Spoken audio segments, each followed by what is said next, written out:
You will recall that on 2nd of January 2020, I warned Kenyans that His Excellency President Uhuru Kenyatta was the biggest existential threat of Kenya's 2010 constitution, democracy, and economy, and that he was using the Right Honorable Raila Odinga as a special purpose vehicle for his plan to retain power directly or indirectly. 2 years later, the events that have occurred demonstrate that what I said has come true. His Excellency President Kenyatta has been fueling and conducting a coup against the 2010 Constitution through building bridges or BBI in full violation of the oath of office that he took, that he will obey, preserve, protect, and defend this Constitution of Kenya. He has been assaulting democracy and shown scorn for the rule of law, including blatant disregard of court orders, viciously attacking the institution of judiciary. President Kenyatta has unleashed the Uhuru Gulag on state terror and brutality upon the people of Kenya. He has succeeded in capturing, compromising, and weaponizing the state institutions, especially police and the prosecutorial services of the Office of the Director of Public Prosecutions for his own political purposes. President Kenyatta will go down as the president who presided over a heavily indebted economy in the history of the country, where debt servicing takes more than 2/3 of our national revenue, that is roughly or by an estimate of 1.17 trillion. Trade deficit soaring past 1 trillion. Private sector, especially SMEs, completely crowded out of credit, and banks beholden to government, treasury bills, and securities. This is the true legacy of President Kenyatta's disastrous presidency, and not the glamorous picture he painted during his State of the Nation address in Parliament, and also his New Year's address. I join other Kenyans in urging the judiciary to continue and sustain the momentum of implementing and enforcing the progressive values and principles of the 2010 Constitution.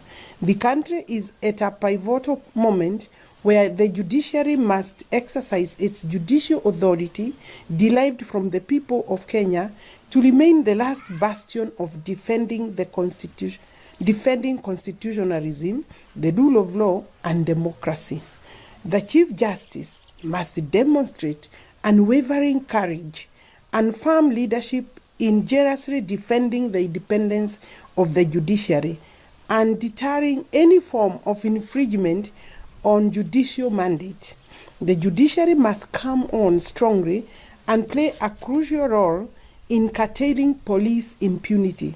It must not offer any safe haven or refuge to police lawlessness.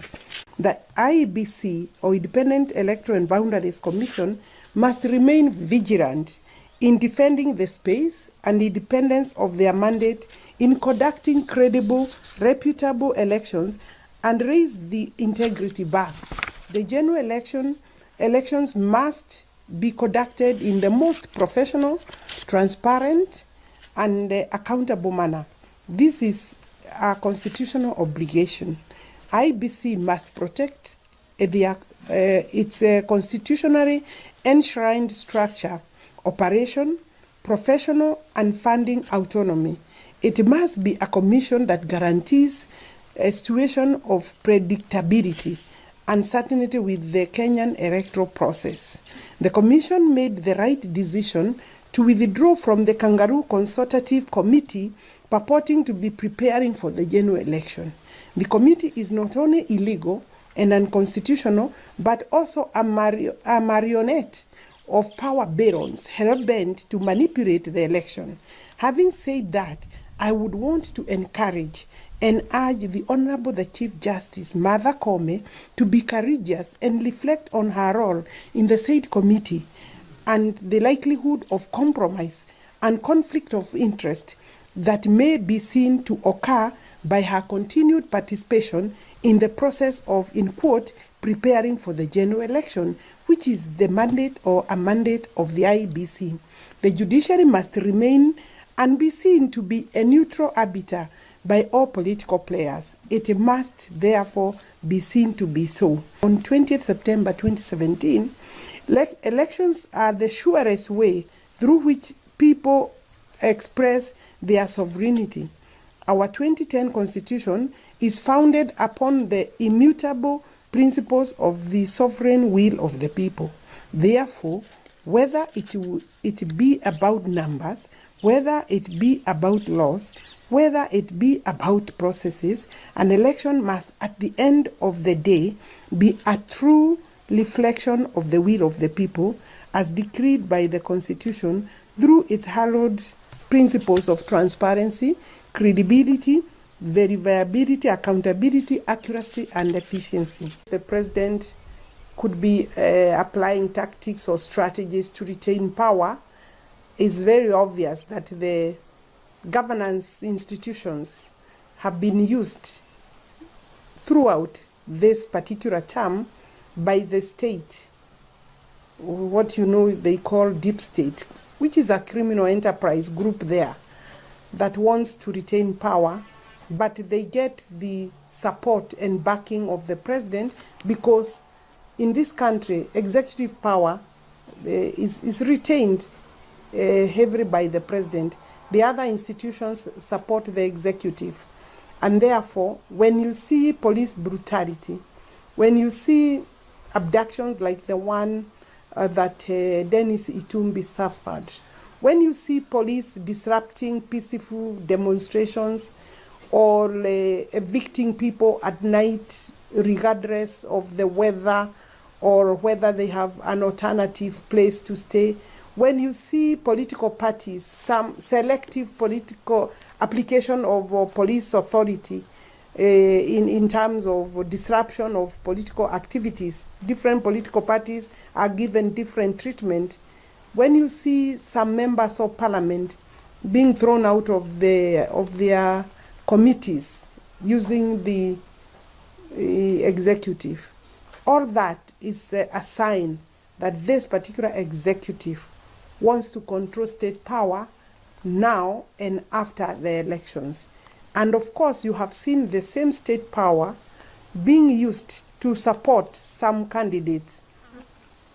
And without avoidance of doubt, it has been demonstrated that the Right Honorable Raila Odinga, who saw himself as a president after the last general elections, is now being protected, has never been prosecuted, seem to share a very cordial relationship with the president, who obviously, in my view, suffered a kind of a coup from Raila Odinga, but after the handshake, they seem to have exchanged some cordial relationship, whose beneficiary, and Raila Odinga has become the beneficiary.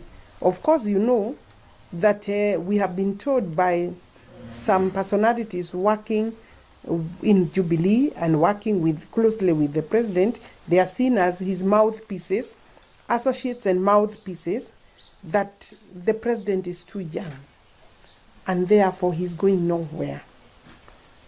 You have also heard that they can do a kaputting.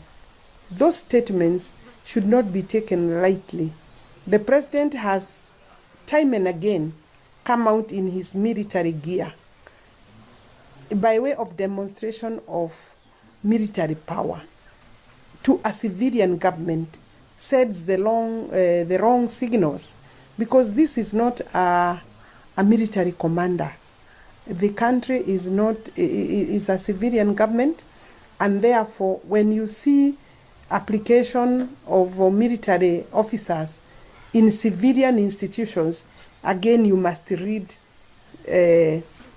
things between the lines, and you must be very careful as a country. So therefore, America has been a partner of Kenya in the struggle for democracy, multi-party democracy. Several ambassadors have time and again spoken on the principles of transparency, have assisted Kenya in trainings, in enforcing democracy, and speaking against abuse of power. But you know that Biden came to office 1 year ago, and there has been very little statement, or actually none, absence of a voice from the American government, which is a major partner in our democratic processes. They seem to just accept that it is okay for the office of the Interior Ministry to get people, lock them in on a Friday, use the KRA, use EACC to hold and arrest people. That cannot be a president who wants to finish and go.